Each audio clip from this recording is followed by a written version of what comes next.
As we begin with this year's 16 Days of Activism Against Gender-Based Violence 2025, under the global theme, Unite to End Digital Violence Against All Women and Girls, I'm more than delighted to be discussing with you about an hour with Nangla. So this year, we chose to pause, reflect, and shine a powerful spotlight on inspiring changemakers across Africa who are leading the fight against gender-based violence and putting in efforts to respond to gender-based violence in all its forms.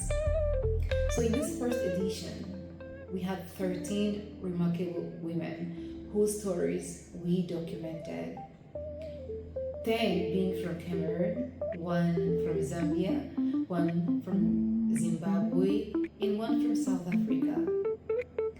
So, in this very first edition, we will be bringing to you stories of these remarkable women.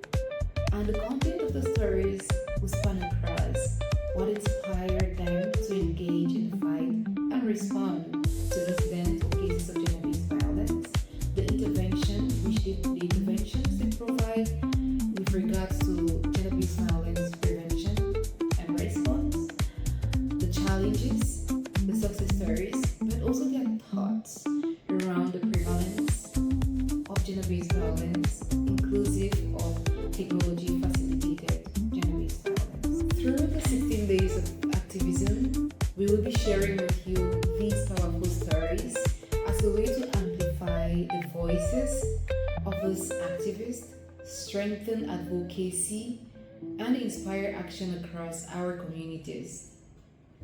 I would like to express my heartfelt gratitude to CBS Radio Boya, Canal de English Douala, for partnering with us during this inaugural edition. My appreciation also goes to all the colleagues who generously volunteered their time to support in editing our recordings. And to you, thank you for joining us as we elevate these voices and reaffirm our commitment to ending gender-based violence online, offline, for all women and girls. We cannot run away from the fact that those deep-rooted cultural norms, they do still exist. Our cultural and some religious practices, they deprive women of their fundamental rights. Responsibility over the students. And because you have responsibility over the student, you cannot tell me that the students harass you. So you have a responsibility over the students and are bound to protect them. Then it's always good to report so that the perpetrators should be arrested. And if a victim do not want to lay charges in South Africa, and me as an activist or as the person assisting her feel that her life is in danger, I can report the matter. FIWIT has been able to bring back over 12 victims of human trafficking. We relocated them from the countries that they were in. We brought them. We aired it on CRTV, and for the first time, human trafficking was accepted to be real.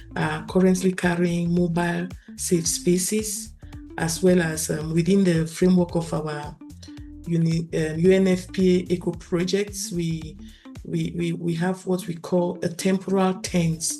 In as much as we just ratify the international conventions and sign the documents, there is a place where we build, should I say, structures that are able to provide the right kind of help. Speaking of people with lived and living experiences, targeting mental health and stress management in women and young people. Men, women, girls, boys have targeted, and we use a specific message to discuss with them, focus on the impact of GBV on survivors, on their family, and the whole society. Yeah, so the deeply rooted culture of silence, stigma, and victim blaming prevents survivors from reporting GBV cases. I find a lot of inner peace, a lot of joy when I'm in those communities, when I'm serving, rather than just say, no, the roads are bad. I cannot go there, as most people will say, and as most people who sit in their office and I say, no, I cannot go to that community. No, give me the work. I will go down to the community and I will do it joyfully. I will go down and I will do it. You know, sometimes in life, the talk we had could change somebody's life. And that's important, that we impact people around the world. Thank you. Thank you, Monica. And this is me saying bye.